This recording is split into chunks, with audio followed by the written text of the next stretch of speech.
Assalomu alaykum. Germaniyada o'qish, ishlash, umuman olganda Germaniyaga kelish orzusida yurganlar.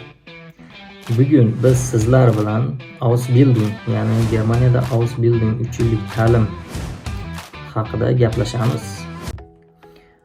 Ausbildung o'zi nima? Ausbildung bu Germaniyada bir vaqtni o'zida ham ishlash, ham o'qish imkoniyatini beradigan tizim hisoblanadi. Haftaning bir necha kuni Berufschule, ya'ni maktabda o'tadi, qolgan qismi esa ishda, ya'ni praktikada o'tadi. Ya'ni Berufschuleda olingan ta'limlar albatta praktikada ham qo'llanib boriladi. Mana shu Ausbildung hisoblanadi. Bu O'zbekistondagi kollejlarga, kasb-hunar kollejlariga to'g'ri keladi. Faqatgina bir jihatdan farq qiladi. Ya'ni eng katta farqi bu, Germaniyada Ausbildung, ya'ni kasb-hunar kollejda o'qisangiz sizga oylik maosh ham berishadi. Mana shu eng katta farqi hisoblanadi. Endi ko'plab savollar tug'iladi. Ausbildung o'zi nima? Kimlar topshira oladi? Qaysi til daraja bilan Ausbildung boshlash mumkin? Xarajatlar, oylik, ya'ni stipendiya yoki qanday hujjatlar topshiriladi va qay tarzda topshiriladi? Shular haqida gaplashamiz. Kimlar Ausbildung qila oladi? Ya'ni kimlar mana shu Ausbildung o'qishiga hujjat topshira oladi? 18-35 yoshdagilar kollej yoki maktab diplomiga ega va eng kamida B1 sertifikatiga, ya'ni B1 sertifikatiga ega insonlar Ausbildung qila oladi. Aynan Ausbildung uchun nemis tilidan daraja qanday bo'lishi kerak? Juda ko'p sohalar uchun B1 sertifikati yetarli hisoblanadi, lekin tibbiyot va ijtimoiy sohalar uchun, misol uchun IT yo'nalishida Ausbildung qilmoqchi bo'lsangiz, u holda B2, ya'ni B2 nemis tilidan B2 sertifikati bo'lishi kerak. Ausbildung paytida oylik maosh qancha? Ya'ni qancha stipendiya to'lanadi? Oyliklar odatda 9 yevrodan 1300 yevrogacha bo'lib, bu albatta bruttoda hisoblanadi. Birinchi kursda 9 yevrodan 1300 yevrogacha brutto oylik olinadi va ikkinchi, uchinchi kurslarda bu oylik ko'tariladi. Albatta brutto hisobida. Brutto aytib o'taman, brutto bu soliqlar bilan qo'shib hisoblanganda, netto esa soliqlardan tashqari.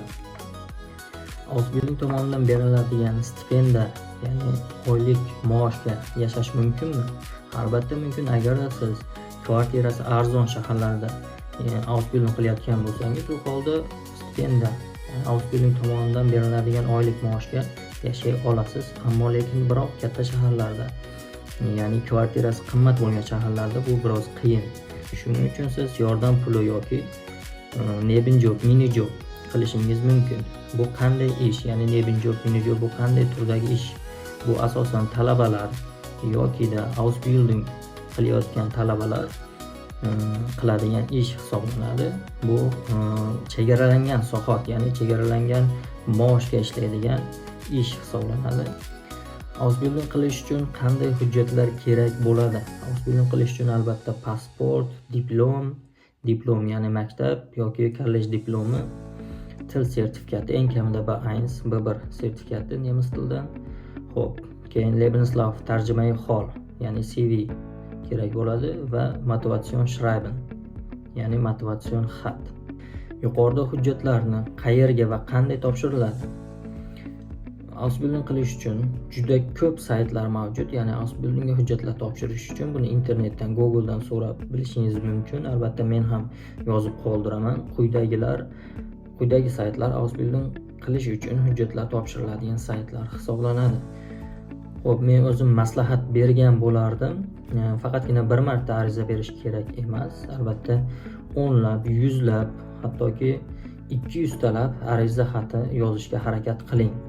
Ya'ni har xil sohalarda yoki har xil joylarga ariza berishga harakat qiling, internet orqali albatta. Shunda o'zingiz xohlagan ijobiy natijani olishingiz mumkin. Ya'ni albatta misol uchun 100 ta ariza topshirdingiz, 100 ta joyga ariza topshirdingiz. Eng kamida 10 tasidan yoki 5 tasidan pozitiv javob qabul qilasiz. Albatta ular sizni potensialingizga qaraydi, albatta til darajangizga qaraydi va qiziqishlaringizga, tarjimai holda keltirilgan qiziqishlaringizga, salohiyatingizga qarab siz bilan onlayn intervyu qiladi va til darajangizni shu orqali tekshirib qabul qilishligi mumkin. Yana bir tekin maslahat berib o'taman kimlar uchun. Germaniyada aynan IT sohasi bo'yicha ausbildung qiluvchilar uchun, Germaniyada IT sohasi bo'yicha ausbildung qilmoqchi bo'lganlar uchun kamida nemis tilida B2 daraja kerak bo'ladi va qo'shimchasiga B1, ingliz tilidan B1 darajasi bo'lsa foyda bo'lsa bo'ladiki, zarar bo'lmaydi. Bugun sizlar bilan Germaniyada ausbildung qilish to'g'risida gaplashib o'tdik. Video agar sizlarga yoqqan bo'lsa, like bosing, obuna bo'ling va Germaniyada ausbildung qilmoqchi bo'lgan do'stlaringizga, tanishlaringizga ulashib qo'ying. Albatta video yoqdi, manfaatli bo'ldi degan umiddaman. Nemis tilini o'rganing. Germaniyada ko'rishguncha, auf Wiedersehen.